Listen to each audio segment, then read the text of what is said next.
Welcome to Truths, Proofs, and Firewater Reviews. I'm Lindsay, and this is John, risking his liver to discover new whiskeys. Okay, so we're doing a very interesting segment today. Interesting. End of the year, we're going to do our Whiskies of the Year. Everyone seems to go crazy and pick some crazy stuff. What were Whiskies of the Year I saw this year? 1792 was Whiskey of the Year. Foolproof was Jim Murray or whoever that is. It's his Whiskey of the Year. Someone picked George Dickel Bottled and Bond, which I can't say anything about because we don't get that. Know. I want one. Well, we're leaving in a couple months. 13 year, I think it is. That'll be interesting. I'm really excited for when we get back from our trip because I know we're going to pick up a lot of different bottles. So yeah, I'm sure we'll end up making a video of our haul of what we bring. But so what are you drinking today? I am drinking Pepsi and Elijah Craig. Old favorite. My throat's tore up, so I can't do straight right now. I'm gonna do some Jack Daniels. He's gonna finish off my Jack Daniels. Okay, so. All right, so we're gonna do our top three. We're not gonna just do one. Some of them are very limited, and some of them are just seasonal. So, what's your number three? So I'm gonna say my number three is gonna be Stack. Okay.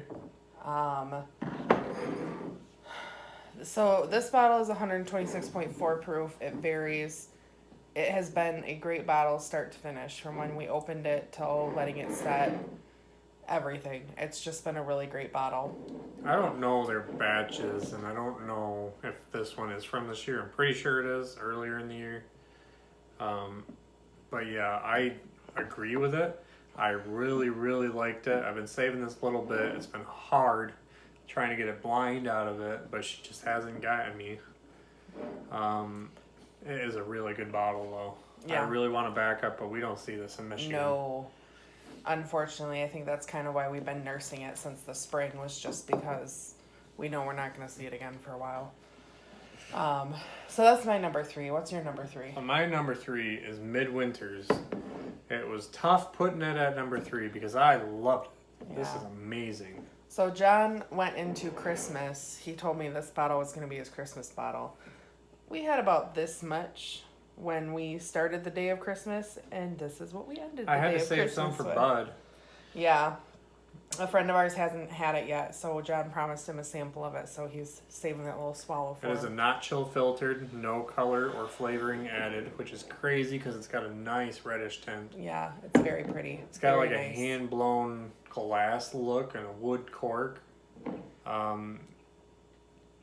It's a blend of straight rye whiskeys finished in French oak port barrels, so it's very, very porty. A light, so nice rye bite. It's got a nice rye bite, but it's also got a lot of nice flavors to it from the port wine, so it's not as spicy of a rye as you think. It's still there. Yeah. Don't get me wrong. It is still there, and it is still a rye whiskey. That is actually my number two, so okay. That kind of figures that. But what? I hate your number one. I hate how it makes your list all the time. Well, because it's good, but... Well, it's my favorite. So. All right, my number two, and it's hard because my top three were actually all very, very, very good. Yeah. I had trouble picking the order, but my number two is Little Book, Chapter 3. This one probably makes my list and everything too, I guess. Yeah. Another one that's hard to find. It was on my bucket list. It's a blend of 9-year Basil Hayden's, 11-year Booker's, 9-year Knob Creek, and 12-year Baker's. So it's a great mixture of a lot of great Beautiful bottles. Packaging. And it was good when I opened it up. I've seen a lot of reviews of people saying it's good, but it's not living up to the hype. Yeah. After 2 weeks of being open, it opened up wonderfully.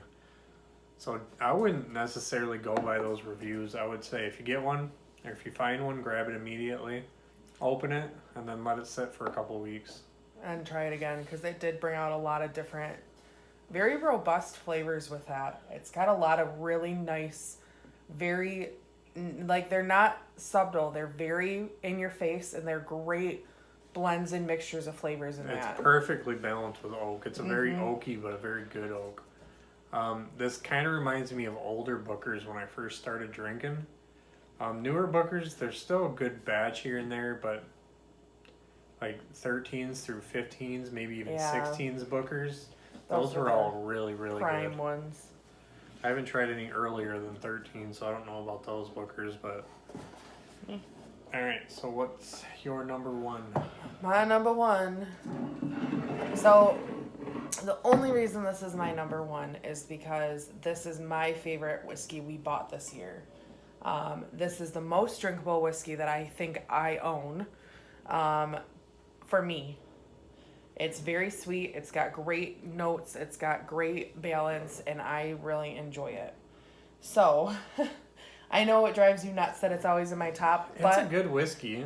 My number one, because out of everything we bought this year, and it was a lot, I think this is the best bottle that I found this year that I can enjoy. See, I like it. It got us into the barrel finishes. Yeah. It's good. It's more of a summer whiskey for me. Yeah. It's it is. nice, It's fruity light. and smooth, and yeah. But I love it. I absolutely love the bottle. I love everything about this. It's bottle perfect. kind of annoys me how tall and awkward it is. Yeah.